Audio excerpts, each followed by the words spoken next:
interviews, it's like, who wants to talk to us? I know. Why do you want to talk to us anyway? But we're grateful that you do. Come on, no, it's join this idea of like getting bigger and stuff. I think that obviously you met the Iron Maiden guys, right, or not? Two of them. So I could never imagine like having a band and suddenly getting bigger and meet one of my, I don't know, my idols that I, of course, it's yours idols too. So how do you react with this opportunity? You poop a lot. Nerves, oh my god. Yeah, it's very nerve-wracking. I still remember the experience. Steve Harris and Bruce Dickinson, we were playing with her and Steve and Bruce, where we saw them in the audience, and it was a little nerve-wracking, but the big highlight, Steve came to us after the show and told us, you know, that he thought we did a good job, and yeah, you can't get better than that. Yeah, he was entertained. He thought the show was entertaining. They stayed for the whole show. Dude, these are your songs. They leave after one song, like, okay, but they stayed for the whole song. The whole show. Yeah. That's so cool. And do you have any preferences on playing songs? Like you prefer the old ones on the set list? How do you choose the songs to play? We're women, so our mood can, you know. Whichever song. My hair look good. I want to play this song right now, and then when we play the set later, God, that song. Why don't we do that one? You know, some favorites too. Yeah, I mean, we have to have our personal favorites. And then the ones we play. loathe. Like, there's still songs that we play live. In the middle of the song, I'll turn them and be like, I hate this. Oh, we like it, but there's a difference between liking the song and then not liking playing it so much. Beating it like, to death. Yeah. It's like, okay, I think I've played Holland like maybe 230 times. You can imagine what the real Maiden feels like. Yeah. Yeah, I bet the real Maiden is like, oh. That's probably why they don't play this stuff anymore. And which are your personal favorite songs? I know it's hard, like we have like listen to 15 or play? top to listen to. It's always like this. I know. I would just say that the first three albums are probably my favorites. I agree with you. So that's my answer. Pretty much Power Slave is my favorite album, but I love songs off of Peace of Mind and Number of the Beast as well. I really got into Maiden starting really with Bruce Dickinson and then went back and got into the Diano era. But I can't just pick one. It's hard. And which one you don't like to play? Like these ones you played like for 1,000 times. Definitely Run to the Hills for me.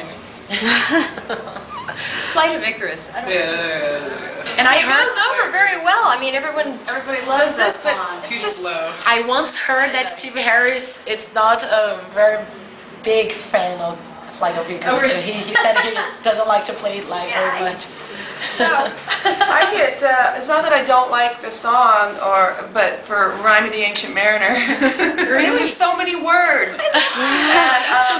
Yeah, and I'm always like inside. I'm like, what's the next line? And well, let's just say that. Yeah, all right. I'll take if you'd like to hear an embarrassing story. Actually, the first time we did this song live, and it was a big deal show for us. It was at a venue in Southern California, and we were taping it for a possible DVD. And I was pretty new into the band, and I didn't have all the words memorized, but I had made cheat sheets, had the lyrics printed out, and there's so many words. They were printed on 6 sheets of paper. they were impressive. They were, yes, because I wanted them to be large enough, so I'm revealing all my trade secrets here, so that, you know, I didn't have to like look like this. I could just kind of like cast my eyes that way and read, and then I had them taped all over on the floor on the stage, and it was a tall stage, so people couldn't really see the floor level of the stage. Some over there, and it's like kind of working with multiple TV cameras. You look in here, and you go to this page, that page. Only it's a big show, and we decided to have the really thick, dramatic, dry ice fog that just, you know, you've seen it pours out over the stage and then goes over the edge. Just rises a few feet up. I mean, just really thick fog, and it looked so cool, you know, for that song especially. And so we're like, you know, halfway into the song, and when it breaks down, and all of a sudden here comes the fog, and I'm watching my lyric sheets being completely obliterated by the fog.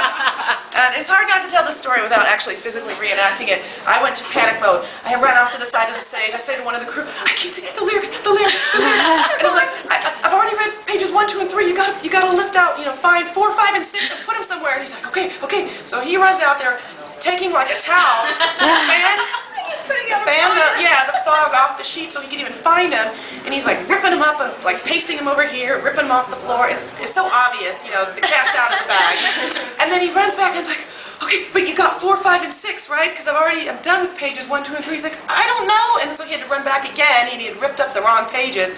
And had to put up, the 4, 5, and 6, and by this time my mojo's completely gone, and I had to I wanted to just be like, I'm going home, but I had to come out. Everyone else on stage. I mean, it was right from the movie Spinal Tap. It was so ridiculous, and then I still had to come out there and be like, pull it together and just finish the song, and people it was nice. No one really said anything afterwards. It didn't make it into the DVD or anything. But it's a great blooper. It's a great blooper. So there you go. Just to finish this one, I would like you to leave a message. To first tell what are your expectations for the concert here in Brazil, and to leave a message for our listeners to Heavy Nation, our metal radio here in Brazil. So feel free to speak anything. Well, I know, I've said this, the world knows it. Brazil is known for its relationship with Iron Maiden. Iron Maiden loves Brazil. Brazil loves Iron Maiden. So we know the fans here, they're going to keep us on our toes because they know the music, and they expect to hear it played right and performed right. And we love it. We love the challenge because we're fans too. So we're expecting a very knowledgeable audience, but just crazy, fucking wild, metal, passion, sweaty. Here you go. And Brazil has a reputation to uphold here, so we expect nothing short of that, but we're looking forward to just having this community love of Iron Maiden together. Love fest. A Maiden love fest. And if we can walk away with even 25% of the love that Brazil has for Maiden, maybe now they can have for the Iron Maidens. Yeah. That would be great. It's a love. Okay, thank you very much for this interview. Thank you. Thank you. Okay.